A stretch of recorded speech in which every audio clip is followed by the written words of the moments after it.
اس میں وہ اللہ کا تقوی کیا ہوتا ہے؟ اللہ کا ڈر، اللہ کی خشیت، کہ اللہ سبحانہ تعالیٰ، ایک لفظ میں اگر یہ کہو کہ اللہ جو ہے وہ ہمیں سارا وقت دیکھ رہا ہے، اللہ علی کل شیء قدیر ہے، اللہ بصیر ہے، جیسے اللہ کے ایٹریبیوٹس ہیں، اس طرح سے کہ اللہ سبحانہ تعالیٰ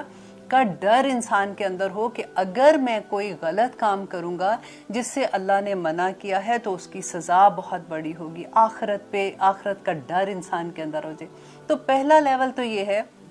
کیونکہ ہم کلمہ گو ہیں، کہ پہلا لیول یہ ہے کہ انسان عبادات میں اللہ کا تقوی اختیار کرتا ہے، وہ نمازیں بھی پوری پڑھے گا، وہ روزے بھی پورے رکھ لے گا، وہ زکوٰۃ بھی دے دے گا، اس میں بھی ڈرے گا کہ میری زکوٰۃ کی کم نہ ہو جائے، وہ حج وغیرہ میں اور ان چیزوں میں وہ کافی پکا ہو جاتا ہے، لیکن وہ معاملات میں ڈنڈی مار جاتا ہے۔ ایسا نہیں ہے کہ معاملات نہیں کرتا، لیکن اس میں کمی کر دیتا ہے، اس کو اتنا اس کو 100% اس کے اندر وہ جذبہ نہیں ہوتا کہ میں ہر چیز سے بچوں اور میں جنت میں کسی طرح سے چلا جاؤں۔ بس اس کو یہ ہوتا ہے کہ ٹھیک ہے میں نیکی کا کام کر رہا ہوں، بس اتنا کام تو کر لیا نا، ضروری نہیں کہ میں ہر جگہ تو نہیں کر سکتا ہوں نا، انسان کے لیے یہ نہیں ہے وہ نہیں ہے، جو ایسے کوسچنز ہوتے ہیں۔ اب دیکھیں تینوں درجوں میں آپ نے کسی کے بارے میں نہیں سوچنا، آپ صرف اپنی ذات کو وہاں پہ رکھ کے دیکھیے کہ میں اس میں سے کون سے لیول پہ آتی ہوں یا آتا ہوں۔ اب دیکھیے پہلا لیول وہ ہے جو عبادات میں پکے ہوتے ہیں لیکن معاملات میں ان کی کمی ہو جاتی ہے۔ یہ وہ لوگ ہیں جن کے بارے میں اللہ سبحانہ تعالیٰ نے کہا کہ اللہ چاہے گا تو ان کو معاف کر دے گا اور وہ چاہے گا تو ان کو سزا دے گا، اور آخر کار وہ اپنی سزا بھگت کر دوزخ میں وہ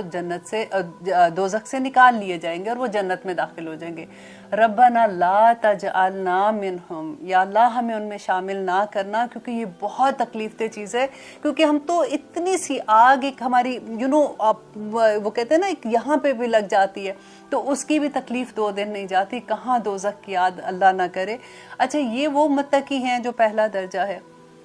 اب سیکنڈ درجہ کس کا آتا ہے کہ اللہ سبحانہ تعالیٰ کہتے ہیں کہ سیکنڈ درجے میں وہ لوگ ہیں کہ جو اللہ کی عبادات میں بھی پکے ہوتے ہیں اور جو معاملات میں بھی جو کبیرہ گناہ ہیں ان سے بچتے ہیں، رائٹ؟ غور سے سنیے گا کہ کبیرہ گناہوں سے وہ ضرور اجتناب کرتے ہیں، جیسے شراب ہے، جوا ہے، فحاشی کرنا ہے، ایسی محفلیں جہاں پہ ڈانس اور پارٹی اور گانے وغیرہ ہوتے ہیں وہاں پہ جانے سے اجتناب کرتے ہیں، تو یہ کبیرہ گناہ ہو جاتے ہیں نا، تو وہ وہاں پہ نہیں جاتے ہیں، ایسی محفلوں میں نہیں جاتے اور خود سے بھی انوالو نہیں ہوتے ہیں، تو یہ وہ سیکنڈ درجہ آتا ہے۔ لیکن وہ جو صغیرہ گناہ ہوتے ہیں نا اس میں وہ تھوڑا سا لائٹ ہو جاتے ہیں، جیسے ان کو لگتا ہے کہ یہ اتنی بگ ڈیل نہیں ہے۔ تو اب ان کے بارے میں اللہ سبحانہ تعالیٰ کیا کہتے ہیں سورۃ النساء میں کہ اگر تم بڑے گناہوں سے بچو گے تو جن سے تمہیں منع کیا گیا ہے تو ہم تم سے تمہارے چھوٹی برائیاں دور کر دیں گے۔ یہاں پہ دیکھیے اللہ سبحانہ تعالیٰ نے یہ نہیں کہا، دیکھیں یہ بہت بڑا مقام ہوتا ہے کہ انسان کبیرہ گناہ کے بھی پاس نہیں جاتا، یہ معاملات میں آ جاتا ہے نا، تو اللہ سبحانہ تعالیٰ نے یہ نہیں کہا کہ تم اگر کبیرہ گناہ سے باز رہو گے تو صغیرہ میں چھوٹے ایسے ہی معاف کر دوں گا، نہیں، اللہ سبحانہ تعالیٰ نے کہا ہے کہ اس دنیا میں رہتے ہوئے اللہ سبحانہ تعالیٰ ایسے موقع بنا دے گا کہ انسان چھوٹے چھوٹے گناہوں سے بھی پرہیز کر جائے گا، اللہ ہی ان کے دلوں میں یہ تقویٰ ڈال دے گا کیونکہ انہوں نے اللہ کے لیے اتنا کام کیا کہ وہ اللہ کے جو کبیرہ گناہ ہیں ان سے بچے۔ اور دوسرا اس کی ڈیٹیل میں پڑھی تھی، ابو ہریرہ رسول اللہ صلی اللہ علیہ وسلم سے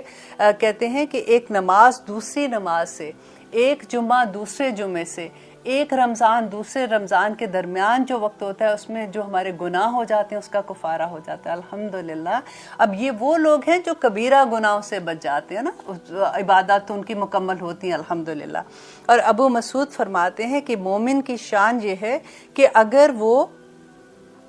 گناہوں سے اس طرح ڈرتا ہے گویا کہ پہاڑ کی چوٹی کے نیچے کھائی میں بیٹھا ہوا ہے، اسے ہر وقت اس بات کا خطرہ ہوتا ہے کہ کہیں پہاڑ اس کے اوپر نہ گر جائے، اتنا وہ گناہوں سے ڈرتا ہے۔ اور اگر جو فاسق ہوتا ہے اس کا یہ حال ہوتا ہے کہ وہ جو بھی گناہ اس کے زندگی میں آتے ہیں یا نافرمانیاں آتی ہیں تو وہ ایسے کرتا ہے جیسے ناک سے اس نے مکھی ہٹا دی ہے۔ تو یہ وہ سیکنڈ لیول ہے جو اللہ سبحانہ تعالیٰ نبی صلی اللہ علیہ وسلم نے بتایا۔ اب دیکھیے یہ تیسرا لیول ہے جو اللہ کے اولیاء کا لیول ہوتا ہے. دیکھیں اولیاء ہر انسان بن سکتا ہے, صرف ہمیں ہماری اپنی محنت ہے, ہمارا اپنا اخلاص ہے. اور تیسرا لیول وہ ہے جو تقویٰ کا بلند ترین درجہ ہوتا ہے, جس میں انسان ان چیزوں سے بھی بچتا ہے جو اس کے نفس کو اللہ کی یاد سے غافل کر دیں, اور وہ اس ڈر سے کہ وہ اللہ کی یاد سے غافل کر دیں,